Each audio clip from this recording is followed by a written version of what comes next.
bari mu ce 6, 5 times 6 30 ne ko? 30 times 10 kuma 300 ne.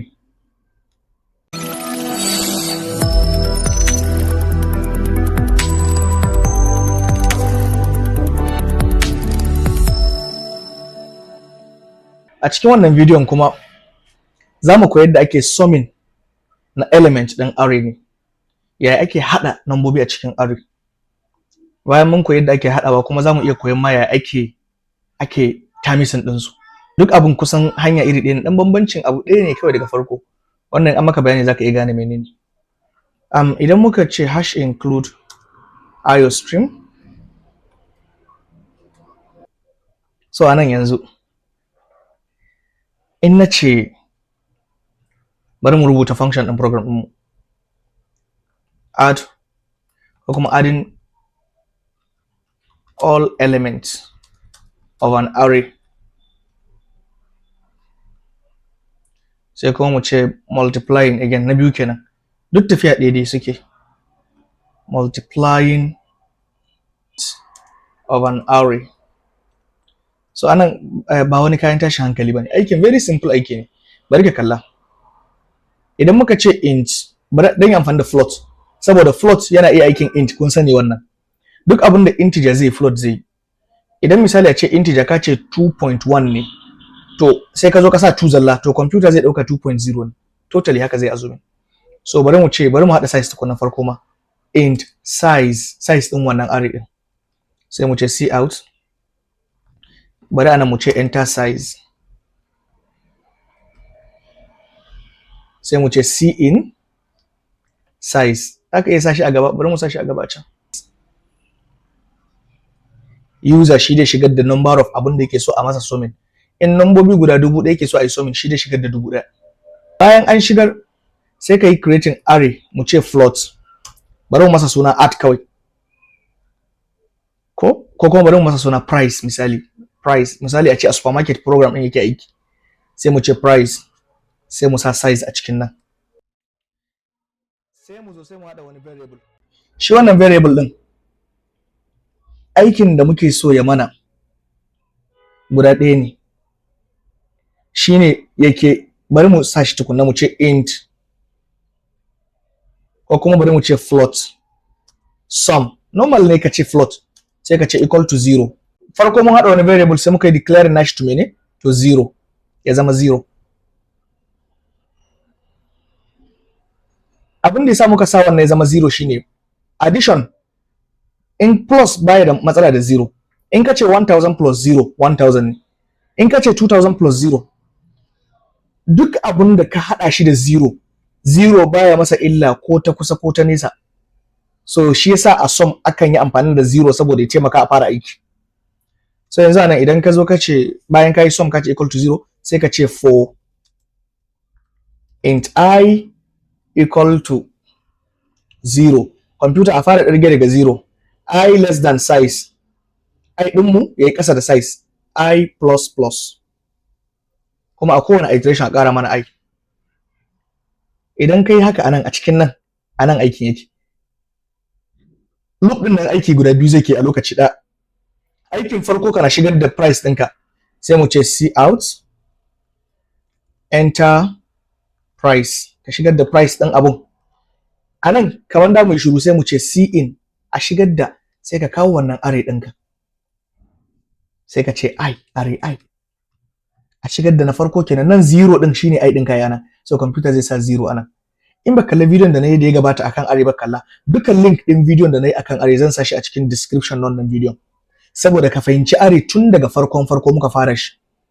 So I a nan wajen, computer zai ɗauko wannan 0, sai ya ce a shigar da array 0, a shigar da price 0 shine na farko, sai ka shigar.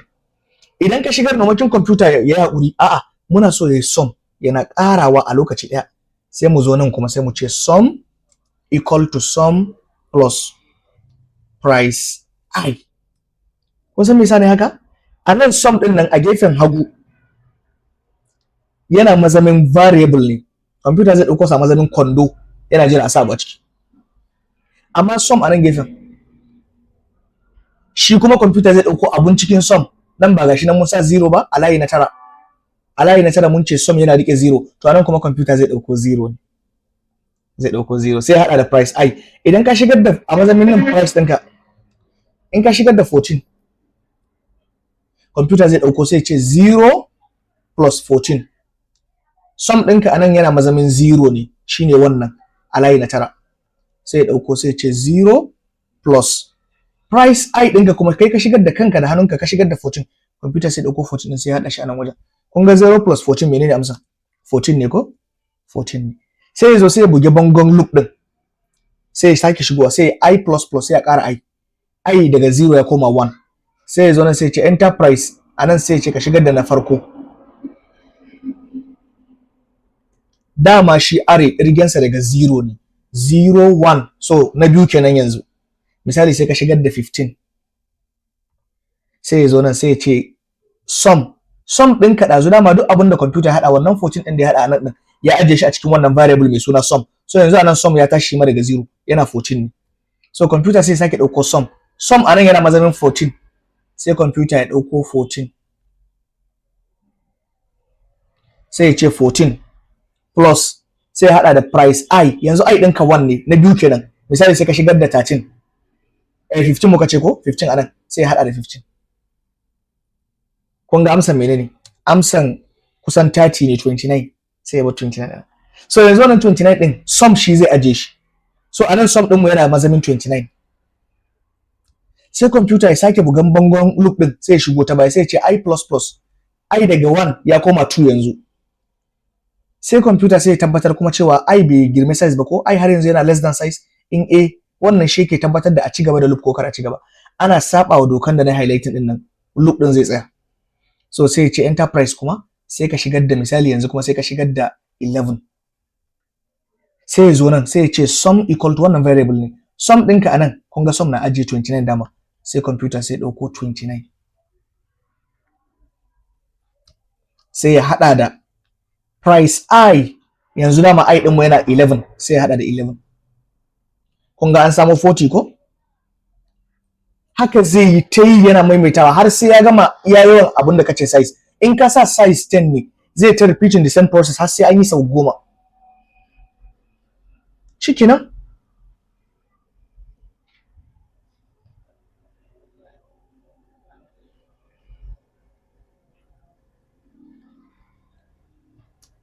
Bayan ka gama sai ka zo nan ka ce cout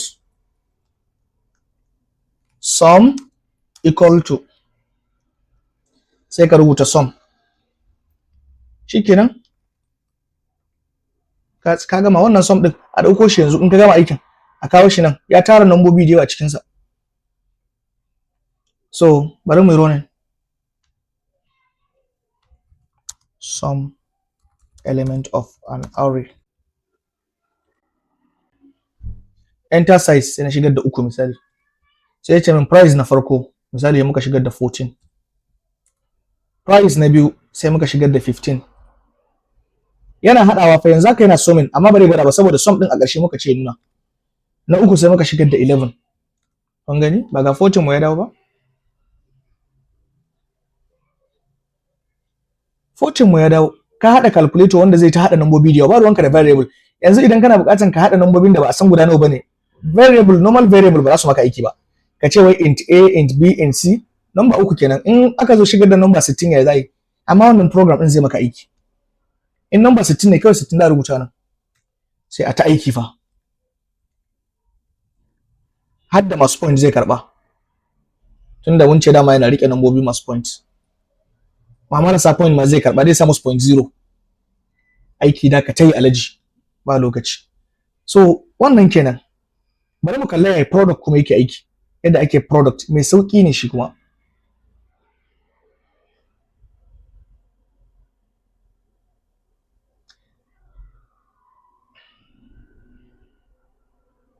Bari zo nan.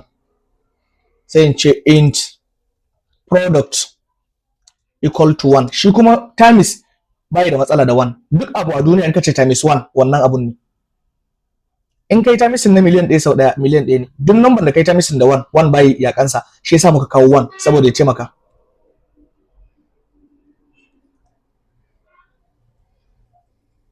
Bari mu ce float. bari in sa malt haka.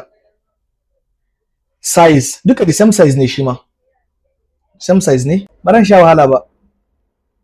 Kawai a sama dan zo in gyara aiki na, kawai nan wajen zan zo sai in sa float product int ne, bari mu sa int duk yadda kai dai, in ka sa float ne ma yayi. Float product equal to 1. Kawai sai mu zo nan a cikin nan din dai sai mu na yi product equal to product times sai ka sa price I, nan I ne. Irin dai aikin ɗazu shikenan. A nan kwamfuta yana somin, kana shigarwa a lokacin da kake shigarwa, daga nan kake shigarwa, yana somin.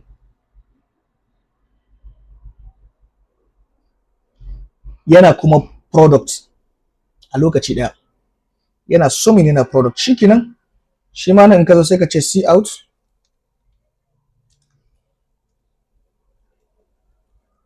product equal to,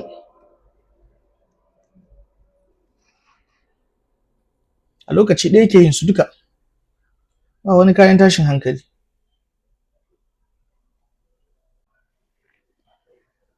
Sai muka shigar da misali a ce 3, da mu shigar da number da times din su bare ba mu wahala ba. Bari mu ce na farko 5, bari mu ce 6. 5 times 6 30 ne ko, 30 times 10 kuma 300 ne. Kun gani? Gashi nan product din mu 300, sum din mu kuma 21. Aiki ya aikatu daidai. In ka ji daɗin wannan bidiyon mu, ka taimaka ka mana like, ka yi subscribing wa channel ɗinmu. In kuma ka riga da ka yi, ka danna alaman ƙararrawa da muna sa bidiyo YouTube za su ce maka mun sa bidiyo. Ka kuma yi comment. Mun gode.